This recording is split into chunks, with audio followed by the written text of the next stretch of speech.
Hello everyone, my name is Kishan Vishwas. In this video we will talk about difference between letters and applications. आज के इस lecture में हम सीखने वाले हैं एप्लीकेशन और लेटर में क्या डिफरेंस है और हम लोग कौन सा और कैसे लिखें लेटर, इस पर चर्चा करेंगे। तो ये लेक्चर क्लास 10th और 12th के लिए रामबाण होने वाला है। तो माय डियर लर्नर्स, अभी आपका एग्ज़ाम है और आपको अच्छे नंबर प्राप्त करने के लिए लेटर या फिर एप्लीकेशन दोनों में से तो एक याद ही करना है जिन्होंने अभी तक कुछ नहीं पढ़ा है। तो अभी कल के वीडियो में मैंने बात कर रहा था एप्लीकेशन कैसे लिखते हैं। सो आज की इस वीडियो में बात करेंगे लेटर कैसे लिखते हैं। दरअसल देखिए, लेटर जो होता है वो फॉर्मल और इनफॉर्मल दोनों तरीके से होता है।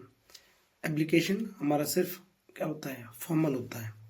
लेटर हाई स्कूल में और हमारा एक नॉर्मल सा होता है जिसमें हम लोग कहते हैं इनफॉर्मल तरीके से लिखा जाता है। पहले मैं बता दूं, इनफॉर्मल लेटर उसे होते हैं जहाँ पे हम लोग इनवाइट करते हैं, sister marriage, brother marriage, friend को इनवाइट करते हैं, दादा नाना इनको इनवाइट करते हैं। इसे हम लोग इनफॉर्मल लेटर कहते हैं। इनफॉर्मल मतलब जैसे घरेलू रिलेटिव फ्रेंड इनके साथ करते हैं। और हमारा जो फॉर्मल लेटर होता है वो क्लास 12th के लिए पूछा जाता है अधिकतर, जैसे कि write a letter to your district magistrate, write a letter to your editor.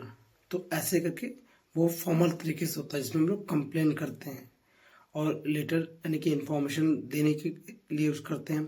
But हम लोग 12th वाले इनफॉर्मल तरीके से नहीं करते हैं बल्कि फॉर्मल तरीके से करते हैं, जो डिस्ट्रिक्ट मजिस्ट्रेट के लिए लिखते हैं या तो फिर किसी प्रिंसिपल को लिख लेते हैं। बट वो लेटर होता है लेकिन वो फॉर्मल तरीके से होता है। बट हाई स्कूल वाले ध्यान दीजिए, उनका क्या होता है, इनफॉर्मल तरीके से आता है और एप्लीकेशन आता है फॉर्मल तरीके से। तो अभी इस पे डिटेल पे चर्चा करने के लिए जो मैंने कुछ एक ट्रिक के थ्रू आपको समझाने की चेष्टा की है, तो टाइम ना वेस्ट करते हैं, चलते हैं कॉपी की तरफ कि कैसे हम लोग इसको लिखेंगे। चलिए आइए। क्लास 10th में है उनके लिए क्या है, देखिए उनके लिए मैंने फॉर्मेट बनाया है। एक में जो एप्लीकेशन है और एक में जो हमारा लेटर है। देखिए आपके सामने जूम करके दिखा रहे हैं। तो इसमें बताएंगे सबसे पहले, देखिए ये वाला जो फॉर्मेट है ये हमारा एप्लीकेशन है और ये वाला जो फॉर्मेट है ये हमारा लेटर है। इसमें ऐसा होता है, दरअसल हम लोग एप्लीकेशन को इस लेफ्ट हैंड से स्टार्ट करते हैं और जबकि जो हमारा लेटर होता है उसे हम लोग राइट हैंड की तरफ से स्टार्ट करते हैं।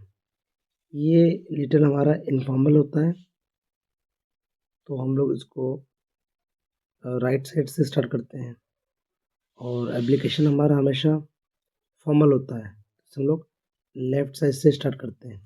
ये कुछ तरीके हैं जो मैंने व्यक्तिगत रूप से सर्च करके आपको ये बताने के लिए चेष्टा किया है कि जब हम लोग क्लास 12th में आते हैं वो हमारा लेटर जो फॉर्मल होता है हम उसको भी इसी साइड पे लिखते हैं, ये लेफ्ट साइड में।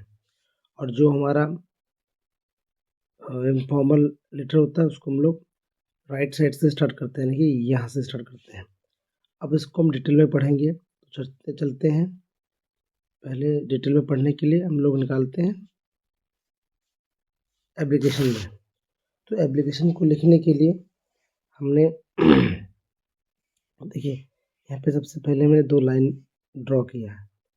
पेपर में जब भी लिखेंगे तो कम से कम इतना मार्जिन होना चाहिए और लास्ट इधर जब किनारे की तरफ इसमें थोड़ा कम मार्जिन होना चाहिए। अब सबसे पहले आप स्केच से आंसर नंबर जो भी आपका हो सकता है डाल सकते हैं और पढ़े करके एप्लीकेशन डाल सकते हैं, जिससे एग्जामिनर को पता चल जाए कि क्वेश्चन नंबर 2 है, एप्लीकेशन आपने किया है या लेटर किया है। जो भी आप करेंगे वो डाल सकते हैं। इसमें विशेष स्पेलिंग चेक करेंगे कि स्पेलिंग गलती ना हो पाए। और एक क्लास 10th के लिए एप्लीकेशन है और क्लास 10th में 99% चांस है कि प्रिंसिपल को ही लिखने के लिए आ जाए। तो सबसे पहले टू द प्रिंसिपल, कोई भी कॉलेज जो अपना डाल सकते हैं, JS इंटर कॉलेज और लखीमपुर खीरी अपना वो एक एड्रेस याद कर लीजिए, यही डाल देंगे। अगर सर है तो डियर सर या मैडम कुछ भी लिख सकते हैं। Most respectfully I beg to say that I have been suffering from typhoid fever, जो होता है टाइफाइड फीवर है, for 2 days। I have become very weak. तो मैंने यहाँ पे एक लीव लीव के लिए नॉर्मल एक मैंने ले लिया है एप्लीकेशन की छुट्टी के लिए। उसके बाद मैं और भी तरीके बताऊंगा अभी। तो so I can not attend the classes, I therefore request to you grant me leave for 1 week from today, I shall be thankful to you. देखिए मैंने ये जनरली एक लीव पे ले लिया जो नॉर्मल सबको आता है। लास्ट में देखिए यहाँ पे लिखा है योर ओबीडियंटली, देखिए आपका आज्ञाकारी, लास्ट में एक्स वाई जेड। दरअसल आपको पेपर में नाम नहीं लिख सकते, एक्स वाई जेड लिख लेंगे ज़्यादा अच्छा रहता है। और डेट मैंने यहाँ पे डाल दिया। तो ये आपके सामने एक हमारा क्या हो गया, एक जनरल सा एप्लीकेशन हो गया है जो सामान्य तौर से सबको पता है। ठीक, अब हम बात करते हैं ट्रिक के बारे में। तो ट्रिक में क्या होगा, ये हमारा आ चुका है ट्रिक। अब मैं बात करता हूँ, कोई भी एप्लीकेशन आपके सामने आएगा तो सबसे पहले फॉर्मेट तो वही रहेगा कि आंसर नंबर 2 एप्लीकेशन डाल देंगे और इधर से टू स्टार्ट कर देंगे, टू द प्रिंसिपल, अपने कॉलेज का नाम डाल देंगे, एड्रेस डाल देंगे। यहाँ पे अगर सब्जेक्ट लिखना है तो आप सब्जेक्ट भी यहाँ पे डाल सकते हैं बीच में, और सब्जेक्ट डाल के आप लिख सकते हैं कि एप्लीकेशन फॉर, बस एप्लीकेशन फॉर लिख के जिस पे छुट्टी पे तो लीव डाल देंगे। या फिर अगर यहाँ पे कोई कंप्लेन है तो एप्लीकेशन फॉर कंप्लेनिंग ऐसे डाल सकते हैं, आगे आप लिख सकते हैं कुछ भी। अब ये आपका एक कॉमन सा पॉइंट है, इनको याद ही करना है और सब में काम करेंगे। जैसे यहाँ पे लिखा है most respectfully I beg to say that, ये आपको हर हालत में याद ही करना है। उसके बाद अगर आपको लीप में लिखना है तो वही आप 2 लाइन चिपका देंगे, यानी कि लिख लेंगे यहाँ पे, क्या लिख लेंगे, I therefore request to you. देखिए यहाँ पे नीचे लिखा है I therefore request to you grant, बाकी यहाँ पे एक लाइन आप लिख सकते हो। अब एग्जांपल देखते हैं कि most respectfully I beg to say that हमने लिखा है। ठीक, लिखने के बाद अब यहाँ पे लिखेंगे इससे पहले लाइन पे, I have been suffering from fever last night so I am unable to attend the class. बस इतना लिख के तो आप ये आपका एप्लीकेशन बन गया है। या इसके अलावा आप लिख सकते हो कि सपोज दैट आपको फीस माफ़ी पे आ गया, तो फीस माफ़ी के लिए क्या करेंगे, यहाँ पे सब्जेक्ट डाल दे बीच में, सब्जेक्ट यहाँ पे एक लाइन इससे नीचे करके यहाँ पे लिख देंगे सब्जेक्ट फॉर फीस कंसेशन। तो most respectfully I beg to say that my father is a poor farmer, his monthly income is, डाल दिए 1000 या 2000 को डाल दिया, he is not unable to pay the school fee, kindly provide me full fee concession, therefore request to you please provide me full fee concession, ऐसे डाल देंगे तभी आपका बात बन जाएगा। तो ये आपका एक ट्रिक हो गया जो सब में काम करता है। अब हम इस पे हम लोगों ने चर्चा पहले कर चुके हैं। अब हम बात करते हैं नेक्स्ट लेटर की तरफ। देखिए हाई स्कूल के लिए जो हमारा लेटर है, दरअसल ये लेटर हमारा क्या है, इनफॉर्मल है, यानी कि किसी को इनवाइट करते हैं। तो इनवाइट करने के लिए मैंने बताया है हम लोग क्या करेंगे, राइट साइड से स्टार्ट करेंगे लिखना। सबसे पहला एड्रेस जिसको भेज रहा है, उसके बाद जिस दिन भेजे उसका डेट, और उसके बाद यहाँ पे सेलिब्रेशन, यानी कि जैसा दोस्त है तो दोस्त है, दादी है तो दादी है, फ्रेंड का नाम भी लिख सकते हैं तो यहाँ पे लिख सकते हैं। और लिखा I hope you are doing well, मैंने यहाँ पे लिखा है, तो इसको मैं मिटा दूँ थोड़ा सा, इसे यहाँ पे लिखा है, I hope you are doing well, इसका मतलब आशा करते हैं आप सही हो। I am glad to inform you that my sister marriage ceremony is scheduled to take place on 1 जनवरी 2025, यानी कि मैंने बताया यहाँ पे सिस्टर मैरिज पे आया है कि मेरी बहन की शादी 1 जनवरी 2025 को है। तो it this is in advance information to you the marriage party will arrive from Noida and the reception will be held in the Gauri Banquet Hall at Gola. I hope you will be respond my to my invitations. Please convey my regard to your parents. तो आपने देखा है ये मैंने एक generally sister marriage पे या brother marriage same रहता है, बस थोड़ा चेंज होता है। आप इसमें आराम से कर सकते हैं। अब बात करते हैं ट्रिक के लिए।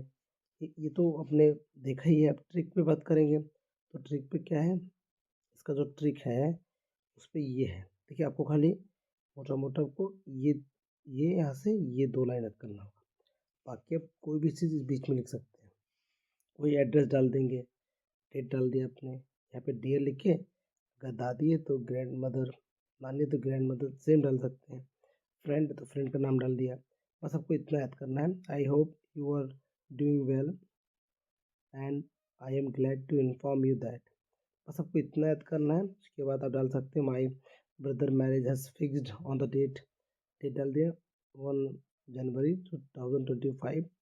सो you will have to come, जैसे डाल दिया you will have to come, तुम्हें आना पड़ेगा, तब अनिवार्यता दिखा देंगे।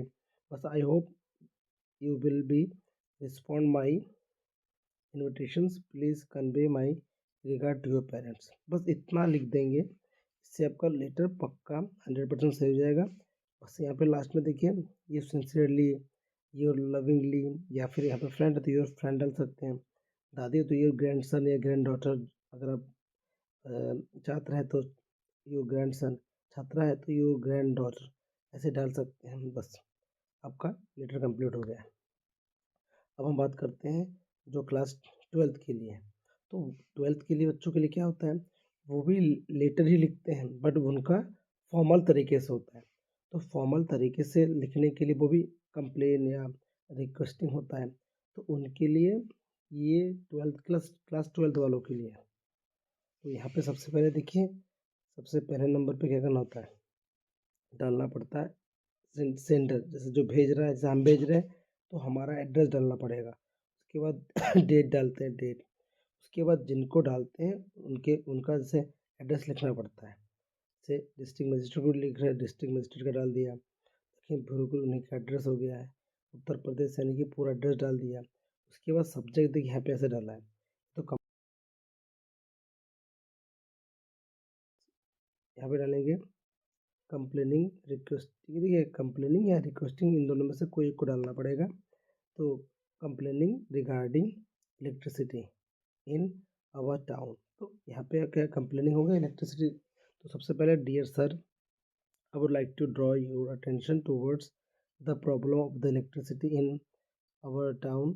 We are suffering a lot suffering a lot, हम लोग बहुत कुछ परेशानी झेल रहे हैं। इसके बाद है due to the problem of the electricity, problem किसकी, इलेक्ट्रिसिटी की है। We have complain it many times but no one listens, कोई सुनता नहीं है। months has passed without any solution. I therefore request to you take an actions as soon as possible. तो हमने यहाँ पे क्या, यहाँ पे सबसे पहले हम लोगों ने क्या किया, एक हमारा एड्रेस लिखा जो सेंटर होता है, उसके बाद जिसको भेज रहे हैं उसका एड्रेस या प्रॉपर डिटेल लिख दिया, उसके बाद सब्जेक्ट लिख लिया, उसके बाद सैल्यूटेशन लिखा, उसके बाद बॉडी ऑफ द एप्लीकेशन या बॉडी ऑफ द लेटर लिखा है। उसके बाद हमने यहाँ पे लिखा और हमने इसको भेज दिया यानी कि लिख दिया, तो ये हमारा नंबर पक्का है। अब हम बात करते हैं ट्रिक पे। तो ट्रिक पे क्या करेंगे, इसका जो ट्रिक है, ट्रिक आपको सिर्फ इतना याद करना है, यानी कि ये एड्रेस आपको याद करना है, जिसको भेज रहे हैं वो किताब में लिखा होता है, कभी कभी क्वेश्चन में ही दिया होता है, तो किन को भेजना है, एड्रेस किसका क्या है, तो वो भी किताब से मिल जाएगा जब प्रैक्टिस करेंगे। सब्जेक्ट क्या है, कंप्लेनिंग कर रहे थे या रिक्वेस्टिंग, आपको पता है कंप्लेनिंग है तो रिगार्डिंग द वाटर सप्लाई डाल देंगे, डियर सर डाल देंगे। I would like to draw your attention to words, आपको सिर्फ इतना याद करना है, I therefore request to you, बस